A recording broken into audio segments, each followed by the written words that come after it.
দেখো, একে প্রচণ্ড পরিমাণে গরম এখন পড়ে গেছে, তার মধ্যে কিন্তু আমাদের চোখের তলায় প্রচণ্ড পরিমাণে আন্ডার আই ডার্ক সার্কেল চলে আসছে, ভীষণভাবে পাফিনেস চলে আসছে, মানে চোখের তলাটা অনেক সময় ফুলে যাচ্ছে, বা অনেকের ক্ষেত্রে হলো আইজের প্রবলেম দেখা দিচ্ছে, মানে চোখের তলাটা গর্ত মতো হয়ে যাচ্ছে।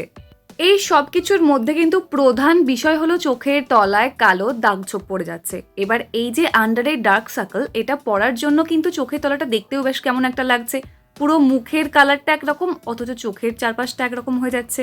আর বিষয়টা হলো নামি ব্র্যান্ডের দামি আই ক্রিম তুমি কতদিন ধরে ব্যবহার করবে সেটা আমাকে বলো। দেখো, আন্ডার আই ডার্ক সার্কেল কিন্তু পড়তেই থাকে, তার একটা কারণ আছে, কারণ আমরা অনেকেই রাত জেগে কাজ করি।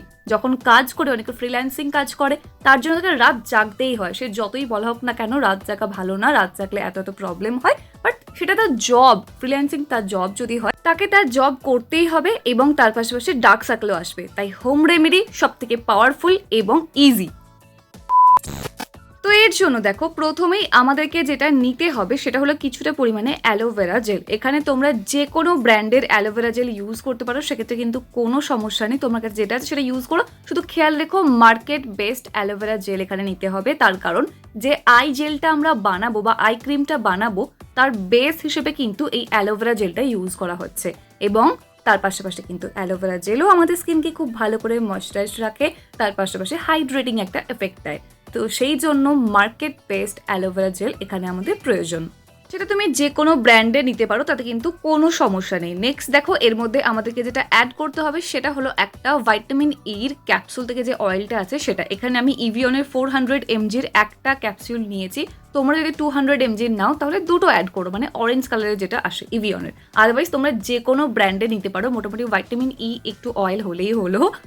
এবার ব্যাপারটা কি বলতো, হোম রেমেডিজে না পরিমাণ একটু আপ ডাউন করতে পারো, সেক্ষেত্রে কোনো সমস্যা হয় না। আর ভাইটামিন ই অয়েল আমরা সবাই জানি যে স্কিন কমপ্লেক্সনটাকে যেমন ব্রাইট করে, তার পাশাপাশি কিন্তু প্রচন্ড ভালো একটা হাইড্রেশন প্রোভাইড করে, ময়েশ্চার প্রদান করে। কারণ আই এরিয়াতে আমাদের খুব ভালো করে ময়েশ্চার প্রদান করা দরকার, ওখানে অনেক সময় দেখবে খেয়াল করে রিঙ্কেলও চলে আসে। তাই সেটাকে কন্ট্রোল করতে হলেও কিন্তু এই প্রসেসটা তোমাকে ফলো করতেই হবে। তার পাশাপাশি ভাইটামিন ই অয়েল আমাদের স্কিন কমপ্লেক্সনটাকে ব্রাইট করে, মানে ওই যে ব্ল্যাক স্পটটা পড়ে যাচ্ছে সেটা লাইট হবে এবং স্কিন কমপ্লেক্সনটা অনেক বেশি ব্রাইট হবে। আর আজকে যে পুরো প্রসিডিওরটা করে বানাচ্ছি, জাস্ট তোমরা ইউজ করে দেখো কি ফাটাফাটি রেজাল্ট পাও। নেক্সট আমাদের খুবই ইম্পর্ট্যান্ট একটা জিনিস এখানে লাগবে, সেটা হলো একটা ভাইটামিন সির ট্যাবলেট। এটা মাত্র 1 টাকা মনে হয় দাম নেবে, 1 থেকে 2 টাকা দাম নেবে। যে কোনো ওষুধের দোকানে যাও, একটা ভাইটামিন ইর ক্যাপসুল নাও আর একটা ভাইটামিন সি ট্যাবলেট নিয়ে আসো।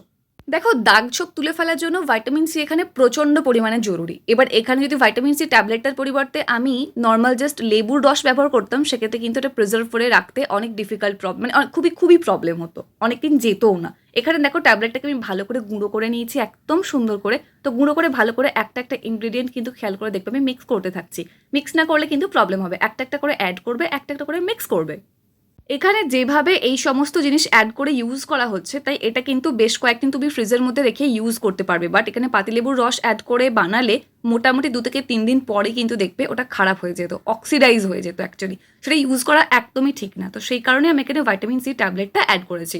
নেক্সট এর মধ্যে যেটা আমাদের অ্যাড করতে হবে সেটা হলো কফি পাউডার। এই ভাইটামিন সির সাথে কফি মিক্স হলে যে মার্ভেলাস রেজাল্টটা দেয় দাগছোপ তুলে ফেলার জন্য, মানে জাস্ট এক্সিলেন্ট রেজাল্ট তুমি পাবে। তুমি যে কোনো ব্র্যান্ডের কফি নিয়ে নিও, একদম অল্প পরিমাণ, খুব বেশি করে নেওয়ার কোনো প্রয়োজন নেই। এটা আমরা বানাচ্ছি 10 দিনের জন্য, 10 থেকে 15 দিন তুমি এটা ফ্রিজের মধ্যে প্রিজার্ভ করে রাখতে পারবে, তাই সেই মতোই বানিও, অল্প করে বানিও, বেশি নেওয়ার কোনো প্রয়োজন নেই। এখানে 1/2 টিস্পুন মতো আমি কফি পাউডার মোটামুটি নিয়ে নিয়েছি। তুমি যে কোনো ব্র্যান্ডের কিন্তু কফি পাউডার নিতে পারো, সেক্ষেত্রে কোনো প্রবলেম নেই। ভাইটামিন সি যেখানে দাগ ছোপটাকে লাইট করতে হেল্প করবে, কফি কিন্তু খুব ভালো করে স্কিনটাকে ব্রাইট করতে হেল্প করবে। কারণ দেখো, দাগ ছোপটা তো শুধু উঠে গেলেই হবে না, ওই পোর্শনটা তোমাকে ব্রাইটও করতে হবে, তাই না? তো তাই জন্যই কিন্তু এটা অ্যাড করা। এবং এই প্রত্যেকটা উপকরণ মিক্স করে যখন তুমি এই আই ক্রিমটা বানাচ্ছ এবং এটা যখন তুমি ইউজ করছো, তোমার দাগ ছোপ মাত্র 1 সপ্তাহের মধ্যে চলে যাবে। খেয়াল করে দেখবে আন্ডার আই ডার্ক সার্কেল কিন্তু 1 সপ্তাহে চলে যাবে। এবার বলো তাহলে, যে আন্ডার আই তার যে পাফিনেসটা পড়ছে, যে গর্ত হয়ে যাচ্ছে সেটা কি করে যাবে, সেটাও যাবে। তার আগে প্রসেসটা জেনে নাও কিভাবে ইউজ করতে হবে, তাহলেই তোমরা বুঝতে পারবে। মাত্র অল্প একটুখানি নেবে, তার আগে অবশ্যই কিন্তু স্কিনটা ভালো করে ওয়াশ করে নেবে। যে কোনো মাইল্ড ফেস ওয়াশ দিয়ে ফেসটাকে ওয়াশ করে নেবে। সেক্ষেত্রে দেখবে ভিডিও ডেসক্রিপশন বক্সে অনেক ধরনের ফেস ওয়াশের অপশন দেওয়া আছে, সেখান থেকেও তোমরা চাইলে পারচেস করতে পারো, অথবা তুমি যেটা ইউজ করছো সেটা ইউজ করো। দিয়ে রিং ফিঙ্গারে করে নেবে। প্রথমে একটুখানি আগে অ্যাপ্লাই করে নেবে চোখের চারপাশটা, দিয়ে এই দেখো রিং ফিঙ্গারটা নিয়ে ঘড়ি কাঁটাটা, মানে ঘড়ির যে কাঁটা আছে সেটা যেদিকে ঘুরছে সেদিকে 5 বার, যেদিকে ঘুরছে তার বিপরীত দিকে 5 বার, মানে ক্লকওয়াইজ অ্যান্ড অ্যান্টি ক্লকওয়াইজ 5 বার 5 বার করে 10 বার করে তোমাকে ঠিক এবার রিং ফিঙ্গার দিয়ে ম্যাসাজ করতে হবে। রিং ফিঙ্গারই কেন, তার কারণ হলো রিং ফিঙ্গারে প্রেশারটা কম পড়ে। আই এরিয়ায় কিন্তু প্রেশারটা তোমাকে কম দিতে হবে, বেশি জোরে একদম রাব করলে ম্যাসাজ করলে না, ওই এরিয়ায় আরও বেশি রিঙ্কেল চলে আসবে, আরও বেশি প্রেশার পড়লে অনেক প্রবলেম হতে পারে।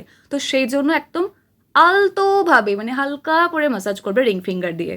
দিয়ে তুমি রেখে দেবে এটা কিন্তু সারা রাত, ঠিক আছে? যদি তুমি অন্য কোনো ক্রিম ইউজ করো তাহলেও কিন্তু তার উপরে এটা অ্যাপ্লাই করবে। মোটামুটি ওই ক্রিমটা ইউজ করার 5 থেকে 10 মিনিট পর এই ক্রিমটা, এই আই জেলটা তুমি ইউজ করবে।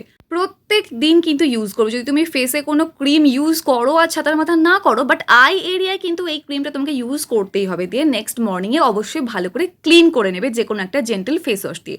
এইভাবে যখন তুমি মাসাজ করবে তার ফলে কিন্তু ওখানে ব্লাড সার্কুলেশনটা বাড়বে, আর তার ফলেই তোমার আন্ডার এই পাফিনেসটা, মানে চোখের তলার ফোলা ভাব, চোখের তলায় গর্ত পড়ে যাওয়া, সেগুলো একদম চলে যাবে। আর এর মধ্যে যে হাইড্রেশন প্রপার্টিসটা আছে সেটা কিন্তু একদম সেখান থেকে তোমার বলি রেখা সমস্ত চলে যাবে। দেখবে স্কিনটা একদম স্মুথ হয়ে গেছে, ভীষণই হাইড্রেটিং লাগছে, এবং ভীষণ পরিমাণে কিন্তু ডার্ক সার্কেলটা চলে যাচ্ছে তাড়াতাড়ি, বলি রেখা চলে যাচ্ছে, গর্ত কিন্তু চলে যাবে। তার পাশাপাশি চোখের তলার চারপাশে অনেকের যে ফোলা ভাব থাকে সেটাও কিন্তু ধীরে ধীরে চলে যাবে। তাই তোমরা এটা প্রত্যেক দিন ব্যবহার করো অন্ততপক্ষে 1 মাসের জন্য, তাহলে কিন্তু ভালো রেজাল্ট তুমি দেখতে পাবে। এরপরেও তোমার যদি দীর্ঘ বছরের ডার্ক সার্কেল পড়ে থাকে তাহলে কিন্তু তোমাকে এটা কন্টিনিউ করতে হবে যতদিন পর্যন্ত না তোমার ওই ডার্ক সার্কেলটা চলে যায়। সেটা ডিপেন্ড করছে তোমার কতদিনের প্রবলেম তার উপরে। ওকে, ভিডিও হেল্পফুল মনে হলে লাইক, কমেন্ট অ্যান্ড সাবস্ক্রাইব করতে একদম ভুলো না। And finally thank you for watching this video.